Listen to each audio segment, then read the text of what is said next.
Car நல்ல ஸ்பீடில் போயிட்டு இருக்கு, ஹைவேல எந்த ஒரு வண்டியும் கிடையாது. பட்டுன்னு வந்து பார்த்தீங்கன்னா அருண் பிரேக் அடிக்கிறாரு. பிரேக் அடித்த உடனே என்னடா ஆச்சு அப்படின்னு சொல்லி எல்லாருமே கேட்குறாங்க. அருண் வந்து இருங்க அப்படின்றாரு. ஏதாவது அட்ரஸ் இருந்தால் கொடுங்க அப்படின்றப்பல அந்த பெட்ரோல் பங்க் ஊழியர் சரி அட்ரஸை கொடுக்கலாம் அப்படின்னு சொல்லிட்டு அந்த ஹோட்டலோடைய அட்ரஸை வந்து கொடுக்குறாங்க. அட்ரஸை பார்க்குறாரு.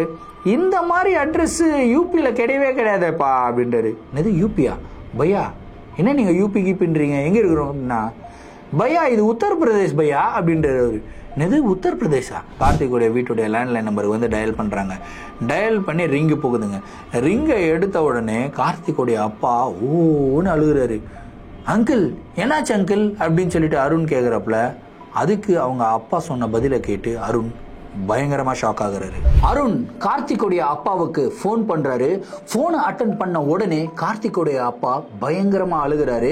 அங்கிள் என்னாச்சு அங்கிள், ஏன் அங்கிள் அழுகிறீங்க அப்படின்னு சொல்லி கேட்கும்போது அப்போ அவரு சொன்ன பதிலை கேட்டு அருண் மட்டும் இல்லைங்க, அங்கே இருந்த அசோக், அதுக்கப்புறம் அசோக்கோடைய அப்பா 3 பேரும் பயங்கரமா ஆடி போயிடுறாங்க.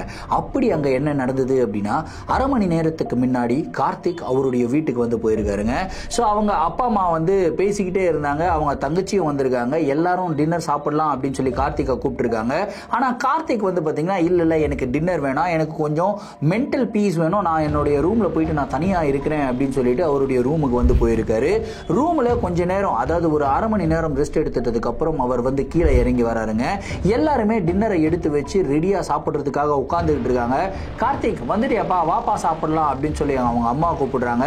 அதுக்கு கார்த்திக் இருந்துகிட்டு என்ன சொன்னாரு அப்படின்னா, இங்க உட்கார்ந்து நம்ம இன்னைக்கு சாப்பிட வேணாம், நம்ம மொட்டை மாடியில் சாப்பிடலாமா அப்படின்னு சொல்லி கேட்டிருக்காரு. அவர் கேட்ட பாணியே வந்து பார்த்தீங்கன்னா ரொம்ப டிஃப்ரெண்ட்டாக இருந்தது. ஏன்னா எப்பயுமே அவ்வளோ அளவுக்கு ஆச்சரியப்படுற மாதிரிலாம் அவர் பேசவே மாட்டாராம். ரொம்பவும் சைலண்டான ஒரு கேரக்டர். என்னடா இது இவ்வளோ சைலண்டான ஒரு கேரக்டர் திடீர்னு ரொம்ப ஆசைப்பட்டு ஒரு விஷயம் கேட்குறானே, அதை நம்ம கண்டிப்பாக பண்ணியே ஆகணும் அப்படின்னு சொல்லிட்டு, சரிப்பா நீ போய் மேலே மொட்டை மாடியில் இரு, நாங்கள் சாப்பாடெல்லாம் எடுத்துகிட்டு வரோம் அப்படின்னு சொல்லிட்டு டின்னரை மேலே எடுத்துகிட்டு போகிறாங்க. எல்லாருமே ஒன்றா உட்காந்துக்கிட்டு இருக்காங்க. கரெக்டாக அன்னைக்குன்னு பார்த்து வந்து பார்த்தீங்கன்னா மட்டன் கிரேவி வச்சுருக்காங்க, பக்கத்தில் சப்பாத்தி. ஸோ சப்பாத்தியும் மட்டன் கிரேவியும் வந்து கொஞ்சம் கொஞ்சமாக எடுத்து கார்த்திகோடைய தங்கச்சி, அதுக்கப்புறம் கார்த்திகோடைய அப்பா, கார்த்திகோடைய அம்மா கொஞ்சம் கொஞ்சமாக பிச்சு சாப்பிட்டுட்டு இருக்காங்க. ஆனால் கார்த்திக் சாப்பிட்ற விதமே ரொம்பவும் டிஃப்ரெண்ட்டாக இருந்திருக்குங்க. அப்படியே ஒரு முழு சப்பாத்தி எடுக்கிறாரு, ஒரு 100 கிராம் மட்டன் பீஸை வந்து அப்படியே ஒரே கையில் எடுக்கிறாரு, அப்படியே வந்து சாப்பிட்றாரு.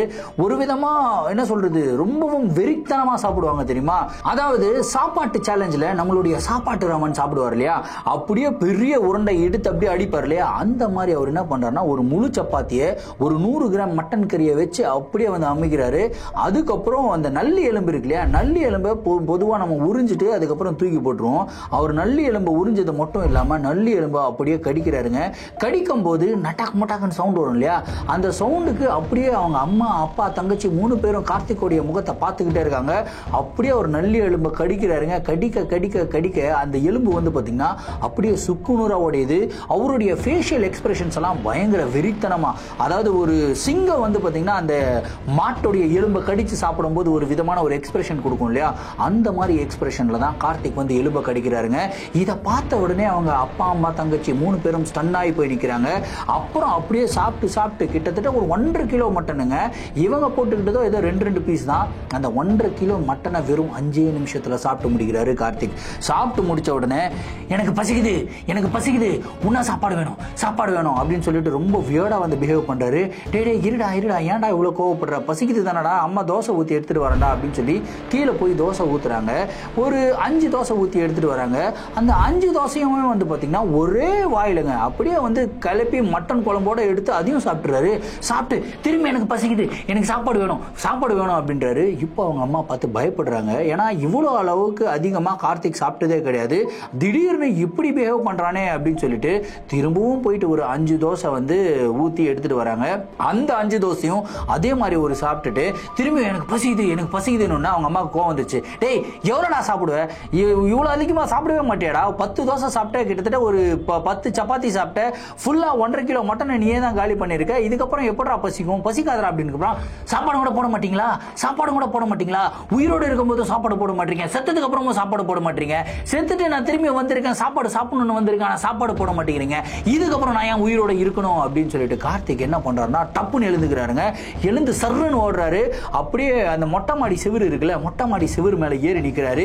ஏறி நின்று அப்படியே ஸ்விம்மிங் பூல்ல டைவ் அடிப்பாங்க தெரியுமா, அந்த மாதிரி டைவ் அடிச்சிருக்காருங்க. டைவ் அடிச்சதுல அவருடைய தலை கீழே போயிட்டு அடிச்சிருக்கு. அடிச்சதுல அவருடைய ஸ்பைனல் கார்டு ஃபுல்லா உடைஞ்சி அதே இடத்துல துடிச்சு இறந்துமே போயிடுறாரு. அந்த ஒரு சோகத்துல இந்த குடும்பம் இருக்கும்போது தான் இவங்களுடைய போன், அதாவது அருணுடைய போன் வந்து பாத்தீங்கன்னா அவங்க அப்பாவுக்கு வந்திருக்கு, அவங்க லேண்ட்லைன்ல வந்திருக்கு. அட்டன் பண்ணி இந்த ஒரு சம்பவத்தை வந்து சொல்றாருங்க.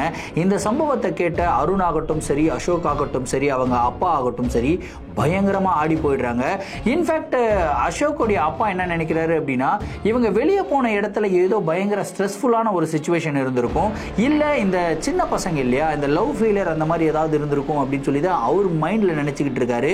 ஆனா உண்மையான ரீசன் என்ன அப்படின்றது அருணுக்கும் அசோக்குக்கும் மட்டும்தான் தெரியும். அதுக்கப்புறம் அவங்க அப்பா வந்து கேட்கிறாரு, இந்த நிகழ்வு எப்ப நடந்ததுன்னு கேட்கும்போது கிட்டத்தட்ட ஒரு மணி நேரத்துக்கு முன்னாடி நடந்தது அப்படின்னு சொல்லிட்டு கார்த்திக்குடைய அப்பா வந்து சொல்றாருங்க. இப்போ எல்லாருமே ஷாக் ஆகுறாங்க. ஏன்னா கார்த்திக் இந்த வீட்டுக்கு வந்து ஜன்னலை தட்டுனது, கதவை தட்டுனது எல்லாமே ஒரு 5-10 நிமிஷத்துக்கு முன்னாடி. 1 மணி நேரத்துக்கு முன்னாடியே கார்த்திக் இறந்து போயிட்டாரு அப்படின்னா இங்க இப்போ வந்தது யாரு அப்படின்ற ஒரு கேள்வி இவங்களுடைய மனசுல ஆணித்தரமா ஓட ஆரம்பிச்சது. அதுக்கப்புறம் அருணும் அசோக்கும் அழுதுகிட்டே அவங்களுடைய ரூமுக்கு வந்து போயிருக்காங்க. நைட்டு முழுவதும் வந்து அழுதுகிட்டே இருந்திருக்காங்க. அப்படியே வந்து அழுது டயர்டாக வந்து படுத்து தூங்கிடுறாங்க. அடுத்த நாள் காலையில் விடியுது. இவங்க அந்த இடத்துக்கு போகிறாங்க, அதாவது கார்த்திக்குடைய வீட்டுக்கு போகிறாங்க. கார்த்திக்குடைய ஃபியூனரலில் போய் கலந்துக்கிட்டு அதுக்கப்புறம் இறுதி சடங்கு எல்லாமே முடிக்கிறாங்க. முடிச்சுட்டு திரும்பியும் வீட்டுக்கு வராங்க. இப்பயுமே வந்து பார்த்திங்கன்னா அருண் அவருடைய வீட்டுக்கு போகலை. ஏன்னா ரொம்பவும் பயம். ஏன்னா அவருடைய வீட்டுக்கு வெளியே தான் விக்ரமுடைய தலையையும் விக்ரமுடைய முண்டத்தையும் வந்து பார்த்திருந்தாரு. அவருடைய வீட்டில் ஏதாவது பிரச்சனை நடந்திருக்குமோ அப்படின்னு சொல்லிட்டு ரொம்ப பயந்துட்டு அவர் வீட்டு பக்கத்தில் ஒரு ஃப்ரெண்ட் இருக்காருங்க, அவருக்கு வந்து கால் பண்ணுறாரு. கால் பண்ணி, அவர் பேர் வந்து பாபுக்கு வந்து கால் பண்ணுறாரு. பாபு இந்த மாதிரி வீட்டில் பக்கத்தில் ஏதாவது பிரச்சனையாடா, ஏதாவது போலீஸ் கீலீஸ் வந்தாங்களா அப்படின்னு கேட்குறாரு. அதுக்கு பாபு வந்து எதுக்குடா போலீஸ் வரணும், ஒன்றுமே இல்லைடா, நார்மலாக தான் இருக்கீங்க, எந்த பிரச்சனையுமே இல்லையே அப்படின்னு சொல்லி சொல்கிறாரு. என்னடா நீ பிரச்சனையே இல்லைன்னு சொல்கிற, நீ என்ன மீட் பண்ண வர முடியுமா அப்படின்னு சொல்லி கேட்குறாரு. எங்கடா இருக்க, அப்பா அம்மாவும் வந்துட்டாங்கடா, உன்னை தான் தேடிக்கிட்டு இருந்தாங்க, எங்கே இருக்கிற அப்படின்னு சொல்லி கேட்கும்போது இல்லை நான் ஃப்ரெண்டு அசோக்குடைய வீட்டில் இருக்கேன், நீ கிளம்பி வரையாடா பாபு அப்படின்னு சொல்லி கேட்குறாருங்க. சரி நான் வரேன்டா அப்படின்னு சொல்லிட்டு பாபுவும் கிளம்பி வந்துடுறாருங்க. பாபு வந்ததுக்கப்புறம் வந்து பார்த்திங்கன்னா அருண் பாபுவை கட்டி பிடிச்சி அழுதுகிட்டு அவருக்கு நடந்த எல்லா நிகழ்வுகளை பற்றியும் சொல்கிறாரு, விக்ரமை பற்றியும் சொல்கிறாரு, கார்த்திக்கு என்ன நடந்தது அப்படின்றதையும் வந்து சொல்கிறாருங்க. இது எல்லாம் தெரிஞ்சுக்கிட்ட பாபு ஷாக் ஆகிடுறாரு. ஆனால் பாபு ஒரு குட் சஜஷன் வந்து கொடுக்குறாருங்க. என்னன்னா, விக்ரமுக்கு இப்படி நடந்திருக்கு, விக்ரமுடைய அப்பா அம்மா திரும்பி விக்ரம் வருவார் அப்படின்ற ஒரு நம்பிக்கையில் தான் அவங்க வந்து அவங்களுடைய வீட்டில் வந்து இருக்கிறாங்க. ஸோ அவங்க பையனுக்கு இப்படிப்பட்ட நிகழ்வு நடந்திருக்கு அப்படின்னு சொல்லி அட்லீஸ்ட் அவங்களுக்கு தெரியணும். அது தெரியறதுக்குன்னா நீங்கள் வந்து ஃபோன் பண்ணி சொல்லணும்டா. ஆனால் நீங்களே ஃபோன் பண்ணி சொன்னால் அது வந்து நல்லா இருக்காது. அசோக்குடைய அப்பா இருக்கார் இல்லையா, ஃபஸ்ட்டு மேட்ரை அவர்கிட்ட சொல்லுவோம், அவர் எப்படி ரியாக்ட் பண்ணுறாருன்றதை பார்ப்போம். அப்புறம் அவர் மூலியமாக வச்சு விக்ரமுடைய வீட்டுக்கு வந்து ஃபோன் பண்ணலாம் அப்படின்ற ஒரு ஐடியாவை வந்து கொடுக்குறாருங்க.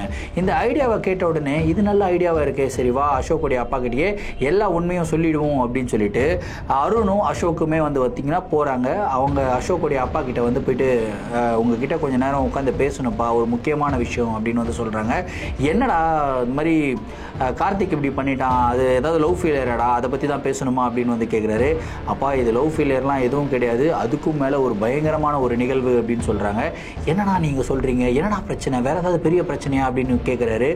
ஆமாம், உண்மையிலேயே ஒரு மிகப்பெரிய பிரச்சனையில் தான் நாங்கள் மாட்டிக்கிட்டு இருக்கோம், என்ன நடந்ததுன்றதை இப்போ சொல்கிறோம் அப்படின்னு சொல்லிட்டு ஃபஸ்ட்டிலேருந்து, அதாவது அவங்க ஆந்திராவில் இருந்து அப்படியே கிளம்பும்போது இவர் பார்த்த இன்ட்யூஷன், அதாவது அருணுக்கு தெரிஞ்ச இன்ட்யூஷன், அதுக்கப்புறம் திரும்பி வந்து பெட்ரோல் பங்க்கில் நடந்த ஒரு ஹாரர், அதுக்கப்புறம் விக்ரமை வந்து ஒரு வேன் அடித்து விக்ரமுடைய உடல் கூட காணாமல் போனது எல்லாமே வந்து சொல்கிறாங்க. அதுக்கப்புறம் தான் நாங்கள் பயந்துட்டு இங்கே வந்துட்டோம்ப்பா. வரும்போது அருணுடைய வீட்டுக்கு தான் ஃபஸ்ட்டு போனோம், ஆனால் அருணுடைய வீட்டுக்கு வெளியே தான் விக்ரமுடைய தலையும் விக்ரமுடைய முண்டமும் வந்து இருந்தது. அதை பார்த்து பயந்து தான் அங்கே இருந்து நாங்கள் நம்ம வீட்டுக்கு வந்துட்டோம்.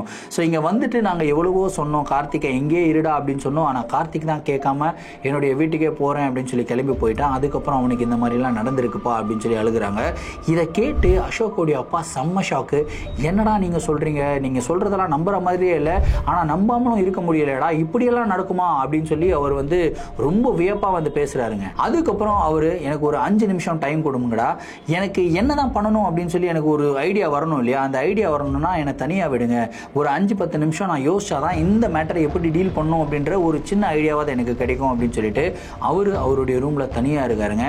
ஒரு 10 நிமிஷம் கழித்து அவர் வெளியே வராரு. வெளியே வந்து என்ன சொல்கிறாரு அப்படின்னா, நீங்கள் சொல்கிறது கரெக்டு தான், விக்ரமுக்கு ஒரு துரதிர்ஷ்டமான சம்பவம் வந்து நடந்திருக்கு, அந்த சம்பவத்துக்கு நீங்கள் தான் காரணமானு கேட்டால் கண்டிப்பாக நீங்கள் காரணம் இல்லை, ஏதோ ஒரு அமானுஷம் உங்களை டார்கெட் பண்ணுது அப்படின்றது மட்டும் தெரியுது. ஸோ இதை பற்றின உண்மை விக்ரமோட அப்பா அம்மாவுக்கு வந்து தெரியணும்டா, ஸோ விக்ரமுடைய வீட்டுடைய லேண்ட்லைன் நம்பருக்கு நம்ம கால் பண்ணலாம் அப்படின்னு சொல்லிட்டு இவங்க வந்து இவங்களுடைய லேண்ட்லைன்லேருந்து கால் பண்ணுறாங்க. ரிங்கு போகுது. அங்கே விக்ரமுடைய அப்பா வந்து எடுத்து ஹலோ அப்படின்றாரு. ஹலோ அப்படின்னு சொன்ன உடனே அசோக்குடைய அப்பா, இந்த மாதிரி அசோக்குடைய அப்பா பேசுகிறேங்க அப்படின்னு சொல்லி சொல்கிறாருங்க. ஓ விக்ரம் வேணுமா, என்னங்க நீங்கள், விக்ரம் வந்து ஒரு 3 நாளைக்கு முன்னாடியே வந்துட்டான், ஆனால் வீட்டில் வந்து வந்ததுலேருந்தே அவன் ரூமில் தூங்கிக்கிட்டே இருக்காங்க, சாப்பிட்றதுக்கு கூட வெளியே வர மாட்டாங்க அப்படின்னு வந்து சொல்லாருங்க. இந்த ஒரு சென்டென்ஸை கேட்ட உடனே செம்ம ஷாக்கு. ஏன்னா விக்ரமுடைய தலை வெளியே இருந்தது, விக்ரமுடைய உடல் அந்த அருணுடைய வீட்டு மொட்டை மாடியில் வந்து தொங்கிக்கிட்டு இருந்தது. இப்படி இருக்கும்போது விக்ரம் எப்படி வீட்டில் இருக்க முடியும் அப்படின்னு சொல்லிட்டு அருணும் அசோக்கும் மாற்றி மாற்றி அப்படியே வியப்பாக பார்த்துக்கிறாங்க. அதே டைமில் அருண் வந்து பார்த்தீங்கன்னா பட்டுன்னு ஃபோனை வாங்குறாரு. அங்கிள் விக்ரம் அங்கே இருக்கானா அப்படின்னு சொல்லி விக்ரமுடைய அப்பா கிட்ட கேட்குறாங்க. ஆமாப்பா, இதோ பாருப்பா, நல்ல வேலை நீங்கள் ஃபோன் பண்ண உடனே அவன் பாரு ரூம்லேருந்து வெளியே வந்துட்டான்ப்பா, டேய் விக்ரம் அருண் தான்டா பேசுகிறான் அப்படின்னு சொல்லி கேட்ட உடனே விக்ரம் வந்து ஃபோன் எடுக்கிறாருங்க. என்ன மச்சான், என்னை அங்கேயே விட்டுட்டு வந்துட்டீங்க போல இருக்கு, நீங்கள் விட்டுட்டீங்கன்னா நான் வரமாட்டேனா, ஏன்னா நான் எங்கே இருக்கேன்னு கூட தேட மாட்டீங்களா அப்படின்னு வந்து கேட்குறாருங்க. இந்த எங்கே இருக்கிறீங்கன்னா தேட மாட்டீங்களா அப்படின்னு சொல்லி கேட்டார் தெரியுமா. அங்கேயே அருண் வந்து அவருக்கு நடுங்கிறாரு. என்னடா இது, நம்ம கண்ணு முன்னாடி அவனுடைய கழுத்தை தனியாக பார்த்தோம், அதாவது தலையை தனியாக பார்த்தோம், அவனுடைய உடலை தனியாக பார்த்தோம், ஆனால் இந்த இடத்துல உயிரோடு இருக்கான்னு வேற சொல்கிறாங்க, 3 நாளாக இவனுடைய வீட்டில் தான் இருக்கிறாங்கன்னு சொல்லி சொல்கிறாங்க. இவன் வேற என்னை தனியாக விட்டுட்டு வந்துட்டீங்களே, என்னை தேடாமல் வந்துட்டீங்களே அப்படின்னு சொல்லி சொல்கிறான். இவன் பேசுகிறதே ரொம்ப வியர்டாக இருக்கே, ரொம்ப வினோதமாக பேசிக்கிட்டு இருக்கானே அப்படின்னு சொல்லி அருண், டேய் விக்ரம் தானே நீ யாரு, உண்மையை சொல்லு அப்படின்னதுக்கப்புறம், மச்சான் நான் தான்டா, உங்களுக்காக தான் நான் வந்திருக்கேன், 3 டிக்கெட்டில் 1 டிக்கெட் அவுட்ரா, இன்னும் 2 டிக்கெட் இருக்கு, அந்த 2 டிக்கெட்டையும் அவுட் பண்ணிட்டேன் அப்படின்னா நான் ஜாலியாக போயிடுவேண்டா அப்படின்னு சொல்லி சிரிக்கிறாருங்க. இந்த ஜாலியாக போயிடுவேண்டா அப்படின்னு சொல்லி சிரித்த உடனே அங்கே விக்ரமுடைய அப்பாவுக்கே சமஷாக்கு, டே என்னடா பேசிக்கிட்டு இருக்க, இந்த மாதிரிலாம் ஒரு மாதிரி வில்லன் மாதிரி பேசிக்கிட்டு இருக்கேடா அப்படின்னதுக்கப்புறம் அப்படி திரும்பி முறைச்சா இருப்பாருங்க. அப்படியே விக்ரமுடைய அப்பா வந்து அப்படியே பம்பிடுறாரு. டேய் என்னடா நம்ம எதுவும் கோவமாலாம் பேசலடா, போறியா போ, பேசிகிட்டு இருக்கேன்ல, என்ன நடுவில் வந்து பேசுகிற, போ வரமா அப்படின்றாரு. ஓகேப்பா ஒன்றும் பிரச்சனை இல்லைப்பா, நான் போயிடுறேன் அப்படின்னு சொல்லிட்டு அவர் சைலண்ட்டாக போயிடுறாருங்க. அதுக்கப்புறம் விக்ரம் அருண் கிட்ட, வரேன்டா உங்களுக்காக நான் வரேன் வந்துக்கிட்டே இருக்கேன் அப்படின்னு சொல்லிட்டு ஒரு வில்லத்தனமான ஒரு சிரிச்சுட்டு ஃபோனை வந்து டிஸ்கனெக்ட் பண்ணுறாருங்க. ஃபோனை டிஸ்கனெக்ட் பண்ண உடனே அருணுக்கும் அசோக்குக்கும் வேர்த்து ஊற்றுது. அதை விட அதிகமாக யாருக்கு வேர்த்து ஊற்றுதுன்னா அவங்க அசோக்குடைய அப்பாவுக்கு வந்து வேர்த்து ஊற்றுது. அவர் ஆல்ரெடி ஹார்ட் பேஷண்ட் வேறு, அசோக் வேறு பயப்படுறாப்புல, ஏற்கனவே இவ்வளோ பிரச்சனையில் இருக்கும், இந்த பிரச்சனையை எப்படி சமாளிக்கிறதுன்னு தெரியாமல் எங்கள் அப்பா வந்து ரொம்ப கஷ்டப்பட்டுக்கிட்டு இருக்காரா. இந்த டைமில் இந்த மாதிரி வேறு ஃபோன் கால், விக்ரம் மேட உயிரோடு இருக்கான், அவன் ரொம்ப வில்லத்தனமாக பேசுகிறான்னு வேறு தெரிஞ்சிருச்சு. அவருடைய மனசெல்லாம் ஏதோ படப்பட நடிக்குது போல இருக்குன்னு, அப்பா ஒன்றும் டென்ஷன் ஆகாதீங்கப்பா, டேப்லெட் எடுத்துகிட்டு வரப்பான்னு சொல்லி டேப்லெட் எல்லாம் கொடுக்குறாங்க. போட்டுட்டு அவர் கேட்ட ஒரு கேள்வி என்னடா நடக்குதுங்க, ஒன்றுமே புரியலடா, நீங்கள் சொல்கிறது அவன் செத்து போயிட்டான்னு சொல்கிறீங்க, அவன் உயிரோடு இருக்கிறான், என்கிட்ட ஃபோனில் பேசுகிறான், உங்ககிட்ட மிரட்டுற மாதிரி பேசுகிறான், என்னடா நடக்குது, ஒன்றுமே புரியலடா அப்படின்னு சொல்லி பேசிக்கிட்டே இருக்கும்போது அந்த இடத்துல 3 பேர் இருக்கணும்ல, அருண் இருக்கணும், அசோக் இருக்கணும், பாபு இருக்கணும். பாபுவை ஆளை காணும். டேய் பக்கத்தில் நின்றுட்டு இருந்த பாபு எங்கடா அப்படின்றாரு. பாபு அப்படின்றாங்க. திடீர்னு வந்து பார்த்தீங்கன்னா மொட்டை மாடியில் ஒரு கேட் இருக்குங்க, அந்த கேட்டை திறந்து பாபு வந்து கீழே இறங்கி வர்றாரு. அப்படியே கூலாக பாட்டு பாடினே வர்றாரு. டேய் இங்கே இவ்வளோ பிரச்சனை நடந்துக்கிட்டு இருக்கு, நீ எங்கடா போன அப்படின்னா, இல்லை எனக்கு இங்கே ரொம்ப காமெடியாக இருக்கிற மாதிரி இருந்துச்சு, கொஞ்சம் சீரியஸாக போகலாம் அப்படின்னு சொல்லிட்டு நான் மொட்டை மாடியில் போய் காற்று வாங்கிட்டு வந்தேன்டா அப்படின்றாரு. என்னடா மொட்டை மாடியில் காற்று வாங்கிட்டு வந்தியா? டேய் என்னடா நீ சொல்கிற, எனக்கு ஒன்றும் புரியல, பைத்தியம் பிடிக்குதுடா அப்படின்னதுக்கப்புறம் டைமை பார்க்குறாங்க. நைட்டு ஒரு 11 மணி. நைட்டு 11 மணி ஆகிடுச்சு. இதுக்கப்புறமா நம்ம முழிச்சுக்கிட்டு இருக்க வேணாம். டேய் நீங்கள் 3 பேரும் போயிட்டு ரூமில் தூங்குங்க, பாபு இன்னைக்கு நீ வீட்டுக்கெல்லாம் போக தேவையில்ல, எங்கேயே படுத்து தூங்குடா அப்படின்னு வந்து சொல்கிறாங்க. இல்லை அங்கிள் நான் வீட்டுக்கு போகல அங்கிள், வீட்டில் யாருமே இல்லை, எனக்குமே ரொம்ப போர் அடிச்சுது, ஒரு 2-3 நாள் இவனுங்க கூடயே ஸ்டே பண்ணுறேன் அப்படின்னு சொல்லிட்டு பாபுவும் கூட ஸ்டே பண்ணிக்கிறாரு. இப்போது அருண், அசோக் அண்ட் பாபு 3 பேருமே வந்து பார்த்திங்கன்னா அவங்க ரூமில் இருக்காங்க. நல்லா படுத்து தூங்கிக்கிட்டு இருக்காங்க. தூங்கிக்கிட்டே இருக்கும்போது திடீர்னு வந்து பார்த்தீங்கன்னா இவருடைய, அதாவது அருணுடைய காலை யாரோ சுரண்டுற மாதிரி ஒரு ஃபீல் அவருக்கு வருது. என்னடா இது யாரோ கால் சுரண்டுற மாதிரியே இருக்கே அப்படின்னு சொல்லி அவர் வந்து காலை அப்படி உதறி விட்டு திரும்பி படுக்கிறாரு. திரும்பி படுத்த உடனே அருண் வந்து பெட்ஷீட் பூத்திருப்பார்ல, பெட்ஷீட்டை யாரோ இழுக்கிற மாதிரி ஒரு ஃபீல் வருது. யாரா இது பெட்ஷீட்டை இழுக்கிறது அப்படின்னு சொல்லி திரும்பியும் இழுத்து அப்படி போட்டு படுக்கிறாருங்க. திரும்பியும் அவருடைய காலை பிடிச்சி யாரோ சறுக்குன்னு இழுக்கிறாங்க. சறுன்னு இழுத்த உடனே பெட்ல இருந்து டமால்னு கீழே விழுகிறாரு. கீழே விழுந்தோன்னா முழிச்சிட்டு இந்த பக்கம் பார்க்குறாருங்க. பார்த்தா இவருடைய பெட் இங்கே இருக்குது, அந்த பெட்ரூமுடைய டோர் இந்த இடத்துல இருக்குது. கரெக்டாக இவர் நடுவில் கீழே விழுந்து கிடக்கிறாரு. இந்த டோர் பக்கத்தில் ஒரு பெண்மணி நின்றுக்கிட்டு இருக்கு, அதாவது ஒரு ஆன்மா நின்றுக்கிட்டு இருக்கு. அந்த ஆன்மா யாருடைய ஆன்மா தெரியுமா? அன்னைக்கு நைட்டு ஹைவேல ஒரு ஆன்மாவை பார்த்தாங்க இல்லையா, சிவப்பு கலர் சாரி கட்டிக்கிட்டு, அதே ஆன்மா அந்த இடத்துல வந்து நின்றுக்கிட்டு இருக்கு. அப்படியே அந்த ஆன்மாவுடைய முடியெல்லாம் அப்படியே பறக்குது, கண்ணு கிண்ணெல்லாம் அப்படியே பெருசாக இருக்குது. அப்படியே ரத்தம் ஒரு சைடு வந்து கசிஞ்சிக்கிட்டு இருக்குங்க. அப்படியே ரத்தம் கசிய கசிய அந்த ஆன்மா வந்து இவரை பார்த்து பயங்கரமாக சிரிக்குதுங்க. அப்படின்னு வந்து சொல்லுதுங்க. இந்த ஹன்னு சொல்லும்போது அப்படியே வந்து என்னடா இது டைரக்ஷன் யாரையோ காட்டுற மாதிரி இருக்கே அப்படின்னு சொல்லி பார்த்தா அருணை கை காட்டல, அசோக்கா வந்து கை காட்டிக்கிட்டு இருக்குங்க. இந்த அசோக்கா கை காட்டின உடனே அருணுக்கு வந்து பார்த்திங்கன்னா பயம். அடுத்த டிக்கெட் அப்போ அசோக்கு தானா, அசோக்கு தான் அவுட்டா அப்படின்னு சொல்லிட்டு கத்துறாருங்க. இவர் கத்துற சவுண்டை கேட்டு அவங்க அப்பா, அதாவது அசோக்கோட அப்பா குடுகுடுன்னு உள்ளே ஓடி வர்றாரு. ஓடி வந்து என்னடா ஆச்சு அப்படின்னதுக்கப்புறம், அங்கிள் ரொம்ப பயமாக இருக்கு அங்கிள், இந்த இடத்துல பாருங்க அங்கிள், இந்த இடத்துல பாருங்க அங்கிள் அப்படின்றாரு. திரும்பி பார்த்தா அந்த இடத்துல யாருமே இல்லை. இந்த பக்கம் திரும்பி பார்த்தா அசோக் நல்லா படுத்து தூங்கிக்கிட்டு இருக்காரு. இவ்வளோ சத்தம் போட்டும் அசோக் வந்து எழுந்துக்கல, அவ்வளோ டீப் ஸ்லீப்பில் இருக்காரு. சரி நீங்கள் 2 பேர் இருக்கிறீங்க, பாபு எங்கடா அப்படின்னதுக்கப்புறம், ஏய் பாபு எங்கடா போயிட்ட அப்படின்றாங்க. திரும்பியும் அந்த கேட்டு, மொட்டை மாடி கேட் இருக்கு இல்லையா, அந்த கேட் ஓப்பன் ஆகிற சவுண்ட் வந்து கேட்குது. 2 பேரும் ரூம்ல இருந்து வெளியே போய் பார்த்தா அந்த மொட்டை மாடி கேட்டை ஓப்பன் பண்ணி ஜாலியாக பாக்கெட்டுக்குள்ளே கையை விட்டுக்கிட்டு ஒரு பாட்டுக்கு பாபு ஜாலியாக நடந்து வர்றாரு. டேய் இந்த டைமில் என்னடா பண்ணுற, 1 மணி ஆகுதுடா நைட்டு, மொட்டை மாடியில் என்ன பண்ணுற? இல்லைப்பா உள்ளே ரொம்ப வெக்கையாக இருந்துச்சா, அதனால் மேலே போயிட்டு காற்று ஓட்டமாக காற்று வாங்கிட்டு வந்தேன் அப்படின்றாரு. டேய் என்னடா காற்று வாங்கிட்டு வந்தேன், இங்கே என்ன நடந்துக்கிட்டு இருக்குன்னு தெரியுமாடா, ஏன்டா நீ வேறு இந்த மாதிரி உசுரை வாங்குற, வாடா கம்முன்னு வந்து படுறா அப்படின்றாரு. சரி சரி ஓகே ஓகே கூல் நான் வந்து கம்முன்னு படுக்கிறேன் அப்படின்னு சொல்லி திரும்பியும் கம்முன்னு வந்து படுத்துக்கிறாருங்க. அதுக்கப்புறம் அருண் வந்து பார்த்திங்கன்னா பயத்தில் அப்படியே முழிச்சுக்கிட்டே இருக்காரு. கிட்டத்தட்ட ஒரு 1 மணி நேரம் முழிச்சுக்கிட்டு இருக்காரு. 1 மணி நேரம் கழித்து ஆட்டோமேட்டிக்காக அவர் எப்படி தூங்கினார்னு அவருக்கே தெரியலங்க. நல்ல டீப் ஸ்லீப்பில் இருக்காரு. அடுத்த ஒரு 1.5 மணி நேரம் நல்ல டீப் ஸ்லீப்பில் இருக்காருங்க. கரெக்டாக ஒரு 3:30 மணி இருக்கும். 3:30 மணி அளவில் வந்து பார்த்திங்கன்னா அவருடைய நெத்தியில் ஏதோ ஒரு திரவியம் மாதிரி, அதாவது ஒரு தண்ணின்னு வச்சுப்போமே, வாட்டர் ட்ராப்லெட்ஸ், அந்த ட்ராப்லெட்ஸ் வந்து பார்த்திங்கன்னா அப்படி நெத்தி மேலே டாப் டாப் டாப்புன்னு விழுகுதுங்க. அதாவது ஒரு பாட்டிலில் ஒரு சின்னதாக ஓட்டை இருந்து அந்த ஓட்டை வழியாக தண்ணி வந்து கசிஞ்சுதுன்னா டப்பு டப்பு டப்பு டப்புன்னு வாட்டர் ட்ராப்லெட்ஸ் வந்து விழுவும் இல்லையா, அந்த மாதிரி இவருடைய நெத்தியில் வந்து பார்த்திங்கன்னா விழுந்துக்கிட்டே இருக்குது. நல்ல தூக்கத்தில் இருக்கார். இவர் வந்து ஃபஸ்ட்டு தொடச்சி விட்டு திரும்பியும் தூக்கத்தை கண்டினியூ பண்ணுறாரு.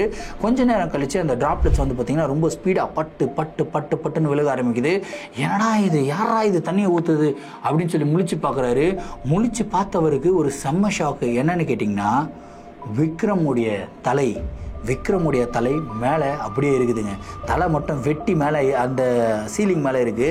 அந்த தலையிலிருந்து ரத்தம் வந்து பார்த்திங்கன்னா இவருடைய நெத்தியில் வந்து டப்பு டப்பு டப்பு டப்புன்னு விழுந்துக்கிட்டு இருக்குங்க. அதை பார்த்த உடனே கத்துறாரு பாருங்க. அவருடைய கதறல் சத்தத்தை கேட்டு தெரிச்சு எழுந்துக்கிறாரு அசோக்கு. மச்சான் என்னடா ஆச்சு, அங்கே பாடுறான்றாரு. அங்கே பார்த்தா ஒன்றுமே கிடையாது. டேய் அங்கே ஒன்றுமே இல்லை, ஏன்டா இப்படி கத்துற? சரி இவன் எங்கடா போனான் பாபு அப்படின்னு திரும்பி பார்க்குறாங்க. பாபுவை காணோம். டேய் இவன் எங்கடா போனான் அப்படின்னது திரும்பியும் வந்து பார்த்திங்கன்னா அந்த கேட் வந்து ஓப்பன் ஆகுது, மொட்டை மாடி கேட்டு. டேய் என்னடா மொட்டை மாடி கேட்டு ஓப்பன் ஆகுதுன்னு 2 பேர் குடுக்குன்னு வெளியே ஓடி போய் பார்க்குறாங்க. பார்த்தா திரும்பியும் கேட்டை வந்து லாக் பண்ணிவிட்டு அப்படியே பாக்கெட்டுக்குள்ளே கையை ஓட்டுன்னு கூலாக பாபு வந்து நடந்து வர்றாரு. டேய் என்னடா மீண்டுமா ஏன்டா இந்த மாதிரி போய்கிட்டு இருக்க, உயிரை வாங்காதடா, கம்முன்னு வந்து படுத்து தூங்குடா அப்படின்னதுக்கப்புறம், ஏய் எனக்கு தெரியும் என்ன, நான் சொன்னல காற்று வாங்க போகிறேன்னு, என்னடா சும்மா வான்னு கண்ட்ரோல் பண்ணின்னு இருக்கீங்க, அவ்வளோதான் உங்களை அப்படின்றாரு. என்னடா இவன் வேற கோவப்படுறான். அதுவும் பயங்கரமாக கோவப்படுறாங்கடா, இவனை எதுவுமே சொல்ல, கம்முன்னு படுத்து தூங்க சொன்னது ஒரு குத்தமா, சரி வாடா வாடா கம்முன்னு படுத்து தூங்குடா அப்படின்னு சொல்லிட்டு உள்ளே போயிடுறாங்க. அன்னைக்கு நைட் இப்படியே போகுதுங்க. அடுத்த நாள் அருணும் அசோக்கும் வேற யாரையுமே கான்சென்ட்ரேட் பண்ணல, வெறும் பாபுவை மட்டும் கான்சென்ட்ரேட் பண்ணிட்டு இருக்காங்க. அப்படியே பாபுவை கான்சன்ட்ரேட் பண்ணிகிட்டே இருக்காங்க. பாபுவோடைய ஆக்டிவிட்டீஸ் ரொம்பவும் டிஃப்ரெண்ட்டாக இருக்குது. நார்மலாக அவர் எப்பயுமே சிரிச்சுக்கிட்டு சந்தோஷமாக பேசிக்கிட்டு இருக்க மாதிரி ஒரு பர்சன், ஆனால் அன்னைக்கு அவர் ரொம்பவும் மூடியாக கோவப்பட்டு ஜாலியாக காமெடி சீன்ஸ், அதுவும் அவர் வந்து பார்த்திங்கன்னா கவுண்டமணி சாருடைய ஒரு மிகப்பெரிய ஃபேனுங்க. ஸோ கவுண்டமணி செந்தில் சாருடைய வீடியோஸ்லாம் பார்த்தாருன்னா அவர் அப்படி விழுந்து விழுந்து சிரிப்பாராம். அந்த மாதிரி காமெடி சீன்ஸ்லாம் டிவியில் போட்டுக்கிட்டு இருக்காங்க. அதெல்லாம் போட்டுக்கிட்டு இருந்தாலும் எதுவுமே அவர் கண்டுக்காமல் கிட்டத்தட்ட பயங்கர கோவமா டிவியை வந்து பார்த்துட்டு இருக்காரு. ஒரு கட்டத்தில் என்ன ஆகுதுன்னு கேட்டிங்கன்னா, பாபு பட்டுன்னு எழுந்துக்கிறாரு, எழுந்து டிவியை தள்ளி விட்டுறாருங்க. டிவி கீழே விழுந்து உடையுது. அதை பார்த்த உடனே அசோக்கோடைய அப்பா வந்து கோவப்பட்டு, ஏய் என்னடா பண்ணுற அப்படின்னும் போது, ஏய் உட்கார்றியா இல்லையா, கழுத்து நெரிச்சு போட்டுருவோம் ஒன்று அப்படின்றாரு. அவங்க அப்பாவுக்கு ஒன்றுமே புரியல. இதை பார்த்த உடனே அசோக்குக்கு சமக்கம், ஏய் எப்படா எங்கள் அப்பாவை திட்டுவன்ட்டு அடிக்கிறாரு பாருங்க. அடித்த உடனே அசோக்குடைய கழுத்தை பிடிக்கிறாருங்க. கழுத்தை பிடிச்சி அப்படியே மேலே தூக்கி நிறுத்துறாருங்க. அசோக் கிட்டத்தட்ட ஒரு 80 கிலோ இருப்பாராம். 80 கிலோ பர்சனை இவர் பாபு வந்து பார்த்திங்கன்னா ஒரு 60 கிலோ ஒல்லியாக தான் இருப்பார். ஸோ 60 கிலோ பர்சன் வந்து அப்படியே தூக்கி அந்தரத்தில் நிறுத்துறாருன்னா சும்மா இல்லை, ஒரு 4 அடிக்கு மேலே அப்படி தூக்கி நிறுத்துறாருங்க. நிறுத்திட்டு அப்படியே அவரை பார்த்து முறைச்சிட்டு சாவச்சிருவேன், அடுத்த டிக்கெட் நீ தான்டா, உன்னை தான் நான் தூக்க போகிறேன் அப்படின்னு சொல்லிட்டு தூக்கி அவர் போட்டு, அதாவது ஒரு பொம்மையை தூக்கி அப்படி போடுவாங்க இல்லையா, அந்த மாதிரி பொம்மையை தூக்கி போடுற மாதிரி தூக்கி போட்டு கீழே உட்காந்து பயங்கரமாக சிரிக்கிறாரு. சிரிச்சுட்டு என்ன தெரியுமா சொல்கிறாரு, எனக்கு பசிக்குது சாப்பாடு போடுங்க, பசிக்குது சாப்பாடு போடுங்க அப்படின்றாரு. டேய் என்னடா சாப்பாடு போடுங்கன்ட்டு அப்புறம் திரும்பியும் வந்து ஹோட்டல்லேருந்து ஆர்டர் பண்ணி சாப்பாடு போடுறாங்க. கிட்டத்தட்ட ஒரு 5 ஃபுல் மீல்ஸ் வந்து சாப்பிட்ருவாருங்க. ஃபுல்லாக அப்படியே நம்ம சாப்பாடு ராமன் ஸ்டைலில் தான் அடித்து கட்டு 5 கிலோ ரைஸ் 6 கிலோ ரைஸும் சாப்பிடுவார் இல்லையா, அந்த மாதிரி இவர் சாப்பிட்றாரு. சாப்பிட்டு முடிச்சுட்டு இப்போதைக்கு இது போதும், ஆனால் அடுத்த தடவை இந்த மாதிரி வெஜிடேரியன்லாம் வரக்கூடாது, எனக்கு ரத்தம் சொட்ட நான் வெஜிடேரியன் வேணும் அப்படின்னு சொல்லிட்டு வந்து போயிடுறாருங்க. போயிட்டு நல்லா படுத்து தூங்குறாரு. அப்படியே பயத்தோடு அருணும் அசோக்கும் போகிறாங்க. அசோக்கோட அப்பாவோட பயங்கர ஷாக்கில் உட்காந்துக்கிட்டு இருக்காரு. எப்பா நீங்கள் போனீங்க என்னத்தை கூட்டின்னு வந்தீங்கன்னு தெரில, அவன் பாட்டுக்கு சிவனேன்னு வீட்டில் இருந்தான், அவனையும் ஃபோன் பண்ணி வர வச்சிட்டிங்க, இப்போ அவன் வேறு ரொம்ப வியர்டாக பிஹேவ் பண்ணிக்கிட்டு இருக்கான், என்னடா நடக்குதுங்க அப்படின்னு சொல்லிட்டு அவர் பயங்கர கோவப்பட்டு அவரும் அவருடைய ரூமுக்கு போயிடுறாரு. பயந்துக்கிட்டே அருணும் அசோக்கும் பாபு இருக்கிற ரூமுக்குள்ளே வந்து என்ட்ரு ஆகிறாங்க. என்ட்ராகி பார்த்தா பாபு நல்லா தூங்கிக்கிட்டு இருக்காருங்க. அதுக்கப்புறம் பக்கத்தில் போய் அப்படியே உட்காந்து பாபுவே எப்படி பார்த்துன்னு இருக்காங்க. நல்லா தூங்கிக்கிட்டு இருந்த பர்சன் படுத்து தூங்கிக்கிட்டு இருக்காருன்னா ஃபஸ்ட்டு எழுந்து உட்காருவார். அதாவது கண்ணு முழிச்சு பார்ப்பாரு, கொஞ்சம் உடம்பு கிடமெல்லாம் நெளிஞ்சிட்டு அதுக்கப்புறம் எழுந்து உட்காருவார். இப்படி தானே ஒரு நார்மலாக தூங்குற பர்சன் எழுந்து உட்காரணும்.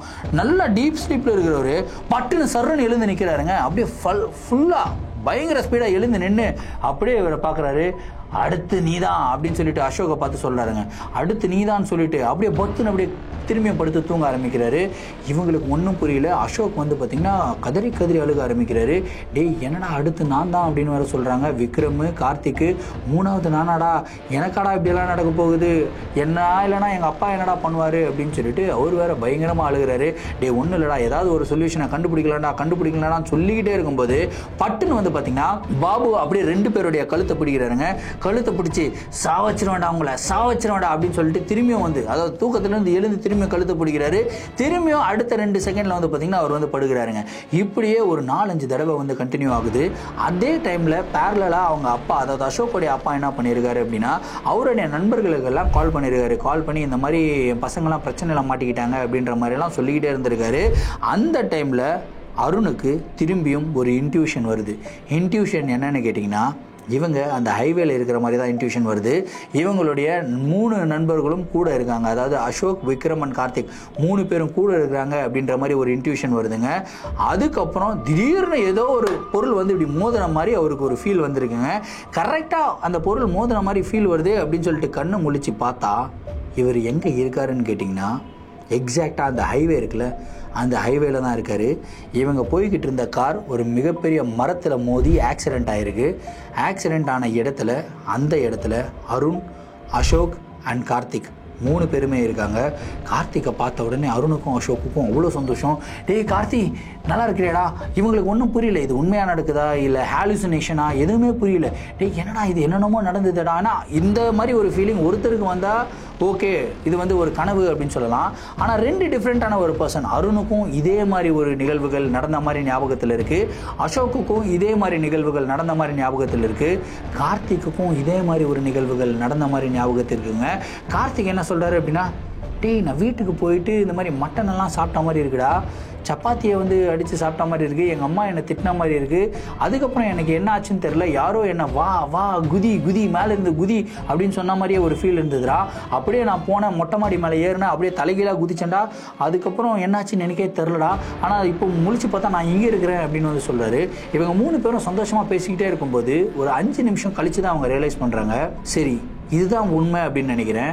நம்ம கார் வந்து ஒரு இடத்துல ஆக்சிடெண்ட் ஆகிருக்கு, ஒரு மிகப்பெரிய மரத்தில் வந்து மோதி இருக்குது. ஆக்சிடெண்ட் ஆன இடத்துல தான் நம்ம இருக்கோம், 3 பேரும் காருக்குள்ளே இருக்கிறோம். விக்ரம் எங்கடா அப்படின்னு சொல்லி கேட்குறாரு. ஆமாம் விக்ரம் எங்க? விக்ரமா அந்த இடத்துல காணோம். இவங்க பதறி போய் வெளியே ஓடி போய் பார்க்குறாங்க. ஓடி போய் பார்க்கும்போது தூரத்தில் ஏதோ ஒரு கீச்சுன்னு ஒரு சவுண்டு. என்னடா இது இவ்வளோ சவுண்டு கேட்குது அப்படின்னு தூரத்தில் பார்த்தா, தூரத்தில் ஒரு பெண்மணி அப்படியே புடவை கட்டி, எனக்கு புல்லெல்லாம் அரிக்குதுங்க, ஒரு பெண்மணி புடவை கட்டி அப்படியே நடந்து வருதுங்க. அப்படியே பேக் லைட்டிங் கொடுத்துருக்காங்க. அப்படியே ஒரு இருட்டான ஒரு புகை மூட்டமான ஒரு உருவமாக தெரியுது. அந்த பெண்மணி அப்படியே நடந்து வருது. நடந்து வரும்போது அப்படியே சிரிச்சுக்கிட்டே நடந்து வருதுங்க. அப்படியே சிரிச்சுக்கிட்டே நடந்து வரதை பார்த்த 3 பேரும் அப்படியே பதறி போயிட்டு குடுகுடுன்னு காருக்குள்ளே ஓடி போய் உட்காந்துடுறாங்க. டேய் கார் ஏடுறா போலாண்டா அப்படின்றாரு அசோக்கு. டேய் விக்ரமுக்கு என்னடா ஆச்சு அப்படின்னதுக்கப்புறம், டேய் விக்ரமுக்கு நம்ம 3 பேரும் வந்துட்டோம்ல, அதே மாதிரி விக்ரம ஏதாவது ஒரு இடத்துல இருப்பானா, கண்டிப்பாக அவனை பிக்கப் பண்ணிக்கலாம், முதல்ல இங்கிருந்து கிளம்புவோண்டா அப்படின்னு சொல்லிட்டு காரை ஃபாஸ்ட்டாக எடுத்துகிட்டு வராங்க. கொஞ்சம் தூரம் வந்ததுக்கப்புறம் இவங்க வந்து காரை நிறுத்திட்டு அசோக்குடைய அப்பாவுக்கு ஃபஸ்ட்டு ஃபோன் பண்ணுறாங்க. அதாவது அசோக்குடைய லேண்ட்லைன் நம்பருக்கு வந்து அருண் கால் பண்ணுறாரு. அவர்கிட்ட மொபைல் இருக்குல்ல, ஸோ அருண் கால் பண்ணுறாரு. அவங்க அப்பா எடுத்து பேசுகிறாரு. பேசும்போது, சொல்லுங்கப்பா எப்படி போகுது ட்ரிப்பெல்லாம், ஜாலியாக என்ஜாய் பண்ணுறீங்களா, சரி எந்த ஊரில் இருக்கிறீங்க இப்போது அப்படின்னு சொல்லி அவர் கேட்குறாரு. இப்போது இந்த ஒரு கேள்வியை கேட்ட உடனே இவங்க 3 பேருக்குமே ரியலைஸ் ஆகிடுது, இந்த இன்ட்யூஷன் இவங்க 3 பேருக்கு மட்டும்தான் வந்திருக்கு, அவங்க அப்பாவுக்கு வரல. So 1 point of clear. சரி நம்ம வந்து விக்ரமுடைய வீட்டுக்கு ஃபோன் பண்ணுவோம் அப்படின்னு சொல்லிட்டு விக்ரமுடைய வீட்டுக்கு வந்து டயல் பண்ணுறாங்க. விக்ரமுடைய அப்பா அம்மாவுமே வந்து பார்த்திங்கன்னா ரொம்ப சந்தோஷமாக பேசுகிறாங்க. ஏன்பா நீங்களாம் பேசுகிறீங்க, விக்ரம் ஏன்பா பேச மாட்டேங்கிறான் அப்படின்னு வந்து கேட்குறாங்க. இல்லைன்ட்டி விக்ரம் நல்லா தூங்கிக்கிட்டு இருக்கான், நான் தான் சரி இன்ஃபார்ம் பண்ணிடலாம் அப்படின்றதுக்கு தான் நான் கால் பண்ணேன் அப்படின்னு சொல்லிட்டு அருண் பேசி சமாளிக்கிறாரு. உடனே ஃபோனை கட் பண்ணுறாரு. ஸோ இங்கேயும் கன்ஃபார்ம் ஆகிடுச்சு, விக்ரமுடைய வீட்டிலும் எந்த விதமான ஒரு பிரச்சனையும் இல்லை. அடுத்து யாருடைய வீட்டுக்கு ஃபோன் பண்ணணும் அப்படின்னா கார்த்திகோடைய வீட்டுக்கு ஃபோன் பண்ணணும்ல. கார்த்திகோடைய வீட்டுக்கு வந்து கால் பண்ணுறாங்க. கால் பண்ணாலும் அங்கேயும் நார்மலான ஒரு அட்மாஸ்பியர் தான், எந்த விதமான ஒரு பிரச்சனையும் இல்லை. இப்போது இவங்க 3 பேருமே வந்து பார்த்திங்கன்னா ஒரு பெருமூச்சு விடுறாங்க. விட்டுட்டு சரி நம்ம விக்ரமை தேடுவோம் அப்படின்னு சொல்லிட்டு பக்கத்திலே இருக்கிற ஒரு ஹோட்டலில் போயிட்டு ஸ்டே பண்ணுறாங்க. ஸ்டே பண்ணிவிட்டு விக்ரமை 2-3 நாட்கள் வந்து தேடி இருக்காங்க. ஆனால் விக்ரம் எங்கே போனார் அப்படின்னு சொல்லி யாருக்குமே தெரியாதுங்க. ரொம்பவும் சோகத்தோட 3 நாள் கழித்து திரும்பியும் இவங்க வந்து வராங்க. வந்துட்டு அவங்க ஆஃபீஸ்க்கு வந்து போகிறாங்க. ஸோ இந்த 3 பேருமே, அதாவது அருண் வந்து பார்த்திங்கன்னா அவங்க வீட்டில் இருக்கார். ஆனால் கார்த்திக், விக்ரம் அண்ட் அசோக் எங்கே இருக்காங்கன்னு கேட்டிங்கன்னா அவங்க வீட்டில் இல்லை. அடிக்கடி அவங்க வீட்டுக்கு போயிட்டு வருவாங்க. ஆனால் 3 பேருமே வந்து பார்த்திங்கன்னா ஒரு பிஜியில் வந்து ஸ்டே பண்ணுறாங்க, அதாவது பேயிங் கெஸ்ட்டாக வந்து ஸ்டே பண்ணுறாங்க. ஸோ ஆஃபீஸ்க்கு போகிறாங்க. ஆஃபீஸ் வேலையை முடிச்சுட்டு கார்த்திக் அண்ட் அசோக் 2 பேருமே அவங்களுடைய பேயிங் பிஜி இருக்கு இல்லையா, பிஜிக்கு வந்து போகிறாங்க. பிஜிக்குள்ளே என்டர் ஆகும்போது அந்த கேட்டை ஓப்பன் பண்ணுறாங்க. கேட்டை ஓப்பன் பண்ணால் ஒரு மிகப்பெரிய ஷாக். என்னன்னு கேட்டிங்கன்னா விக்ரம் அந்த இடத்துல வந்து உட்காந்துக்கிட்டு இருக்காரு. விக்ரமை பார்த்த உடனே இவங்களுக்கு சந்தோஷப்படுறதா இல்லை துக்கப்படுறதா, இது உண்மையா இல்லை இதுவுமே ஹாலுசினேஷனா அப்படின்னுலாம் அவங்களுக்கு தெரியல. ஓடி போய் விக்ரமை வந்து கட்டி பிடிக்கிறாங்க. டேய் என்னடா அப்படின்னு கேட்குறாரு விக்ரம். டேய் எங்கடா போயிட்ட, உன்னை தேடினமேடா அப்படின்னு. டேய் என்னடா நீங்கள் என்ன தேடினீங்க, என்னை எங்கேயோ இறக்கி விட்டீங்க, ஏதோ ஒரு பொம்பளை ஓடி வந்துச்சுன்னு ரொம்ப பயந்து போயிட்டு காரை வந்து அருண் ஓட்டிட்டு போயிட்டு மரத்தில் இடித்தான். மரத்தில் இடித்தது தான் எனக்கு ஞாபகம் இருக்குது. கண் விழிச்சு பார்த்தா நான் வந்து இந்த பிஜியில் தான் இருக்கிறேன். சரி நீங்கள் வருவீங்கன்னு இந்த பிஜியில் உட்காந்துக்கிட்டு நான் உங்கள் எல்லாருக்கும் கால் பண்ணிக்கிட்டு இருக்கேன். அதாவது அருணுக்கு கால் பண்ணுறேன், அவன் நம்பர் போல. உங்கள் வீட்டுக்கு கால் பண்ண நீ வீட்டுக்கு வரலன்றாங்க. சரி கார்த்திகோடைய வீட்டுக்காவது ஃபோன் பண்ணலான்னு கார்த்திகோடைய வீட்டுக்கு ஃபோன் பண்ணால் அவனும் வரலன்றாங்க. எங்கே தான் போய் தொலைஞ்சிங்கன்னு தெரியாமலே நான் வந்து இங்கே உட்காந்துக்கிட்டு இருக்கேன்டா அப்படின்னு சொல்லிட்டு விக்ரம் ஒரு புதுவிதமான ஒரு கதையை சொல்கிறாருங்க. அதுக்கப்புறம் 3 பேரும் சேர்ந்து அருணுக்கு கால் பண்ணி டேய் விக்ரம் இங்கே தான் இருக்கான், வாடா அப்படின்னு சொல்லிட்டு அருணை கூப்பிடுறாங்க. அருண் வந்து பார்த்தீங்கன்னா அடிச்சு பிடிச்சி அந்த பிஜிக்கு வந்து போகிறாருங்க. விக்ரமை பார்த்த உடனே கட்டி பிடிச்சி அழுகிறாரு. டேய் ஏன்டா அழுகிறீங்க, எனக்கு ஒன்றும் இல்லைடா அப்படின்னும் போது, டேய் ஏதோ ஆயிடுச்சுன்னு நினச்சேன்டா, நான் ரொம்ப பயந்துட்டா அப்படின்னு சொல்லி அவர் வந்து பார்த்திங்கன்னா ரொம்ப ஃபீலிங்காக பேசுகிறாருங்க. இப்படியே ஒரு 5 நிமிஷம் பேசினதுக்கப்புறம் 5 நிமிஷத்துக்கு அப்புறம் எல்லாருமே காம் டவுன் ஆகுறாங்க. காம் டவுன் ஆகி நல்லா பேசிக்கிட்டு இருக்கும்போது ஒருத்தரும் என்ன என்னென்ன மாதிரி எக்ஸ்பீரியன்சஸ் எல்லாம் பார்த்தாங்க அப்படின்னு சொல்லி ஷேர் பண்ணிக்க ஆரம்பிக்கிறாங்க. ஸோ இதில் ஆச்சரியப்படும் விஷயம் என்னன்னா, இந்த ஹாலுசினேஷன் இன்ட்யூஷன் அப்படின்வாங்க இல்லையா, ஸோ இது ரெண்டுமே வந்து பார்த்தீங்கன்னா ஒருத்தருக்கு தனித்தனியாக தான் இருக்கும். ஆனால் 4 பேர் இந்த இடத்துல இருந்திருக்காங்க. 4 பேரும் ஒரே மாதிரி காட்சிகளை வந்து பார்த்துருக்காங்க. 4 பேருக்குமே அவங்க யூபியில் இருந்த மாதிரி வந்து தெரிஞ்சிருக்கு. 4 பேருமே யூபியில் இருக்கிற பெட்ரோல் பங்க்குடைய ரெஃபரன்ஸை சொல்லியிருக்காங்க. 4 பேருமே அந்த பர்சன் பேசுனது வந்து ஞாபகத்துக்கு வருது. 4 பேருக்கும் அவங்களுடைய வீட்டுக்குள்ளே இந்த மாதிரி நிகழ்வுகள் நடந்த மாதிரி இன்ட்யூஷன்ஸ் வந்திருக்கு. ஸோ இப்போது இதுக்குண்டான அர்த்தம் என்ன அப்படின்னு சொல்லி இவங்க 4 பேருக்குமே தெரியல. இவங்க ட்ரிப்பு போனது உண்மை, ட்ரிப்பில் இந்த மாதிரி அமானுஷத்துக்கிட்ட மாட்டிக்கிட்டது உண்மை. அதுக்கப்புறம் இவங்களுக்கு நடந்த விஷயங்கள்லாம் இப்படி நடந்ததாக வந்து காட்டப்பட்டது, அதாவது ஹாலுசினேட் பண்ணப்பட்டதும் உண்மை. ஆனால் அதுக்கப்புறம் 4 பேரும் நல்லமாக இருக்காங்க அப்படின்றதும் உண்மை. இன்றைக்கும் இந்த 4 ஃப்ரெண்ட்ஸ் ரொம்பவும் சந்தோஷமாக இருக்காங்க. ஆனால் அந்த ஒரு ட்ரிப்புக்கு அப்புறம் ஒரே ஒரு விஷயம் மட்டும் மாறி போயிடுச்சுங்க. இதுக்கப்புறம் வாழ்க்கையில் கொய்யால ட்ரிப்புக்கே போகக்கூடாது அப்படின்ற ஒரு முடிவு எடுத்துட்டாங்க. இந்த நிகழ்வு நடந்து கிட்டத்தட்ட 20 வருஷம் ஆயிடுச்சுங்க. 20 வருஷம் ஆகியும் அதுக்கப்புறம் அவங்க வாழ்க்கையில் ட்ரிப்புக்கே போகலை அப்படின்னு வந்து சொல்லியிருக்காங்க.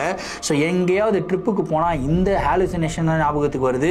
ஒருவேளை திரும்பியும் அந்த அமானுஷம் எங்களை வந்து தாக்கிறதுக்கு முயற்சி பண்ணால் என்ன பண்ணுறது அப்படின்ற ஒரு பயத்திலேயே இவங்களுடைய, அதாவது சென்னையை விட்டு இவங்க வெளியே போகவே இல்லை அப்படின்னு வந்து சொல்லியிருக்காங்க. வாட் அ ஃபேண்டாஸ்டிக் ஸ்டோரி பாருங்கள். எந்த ஒரு ஸ்டோரியை வச்சு ஒரு மிகப்பெரிய படமே எடுக்கலாம் அப்படின்னு வந்து நினைக்கிறேன். ஸ்டோரி கொஞ்சம் ரொம்ப பெருசாகிடுச்சு. ஏன்னா அதனால தான் நான் 2 பாட்டாக வந்து போட்டேன். ஏன்னா இந்த ஸ்டோரியில் இருக்கிற டெப்த் வந்து பார்த்திங்கன்னா ரொம்ப அதிகம். ஒரு செகண்டுமே வேறு மாதிரி சீன்ஸ் எல்லாமே போயிட்டு இருந்திருக்கு. ஸோ அவங்க வந்து சொன்ன விதமே வந்து எனக்கு ரொம்ப இன்ட்ரெஸ்டிங்காக இருந்தது. ஸோ நம்மளுக்கு நார்மலாக இன்ட்ரெஸ்டிங்காக இருந்தால் அதை வேறு விதமாக பயங்கர இன்ட்ரெஸ்டிங்காக நரேட் பண்ணணும் அப்படின்னு சொல்லி நான் முயற்சி பண்ணியிருக்கேன். ஸோ அருண் இந்த ஸ்டோரி என்கிட்ட ஷேர் பண்ணதுக்கு ரொம்ப தேங்க்ஸ். அதே மாதிரி நீங்கள் ஷேர் பண்ண ஸ்டோரியை நான் வந்து கொஞ்சம் மசாலா அங்கே ஆட் பண்ணியிருக்கேன். அஃப்கோர்ஸ் அது உண்மை. ஆனால் அந்த மசாலா ஆட் பண்ணாலும் அந்த ஸ்டோரியை ரொம்ப நல்ல விதமாக ப்ரெசென்ட் பண்ணியிருக்கேன் அப்படின்னு சொல்லி நான் நினைக்கிறேன். மக்களா நீங்கள் என்ன நினைக்கிறீங்க அப்படின்றத கமெண்ட்டில் சொல்லுங்கள்.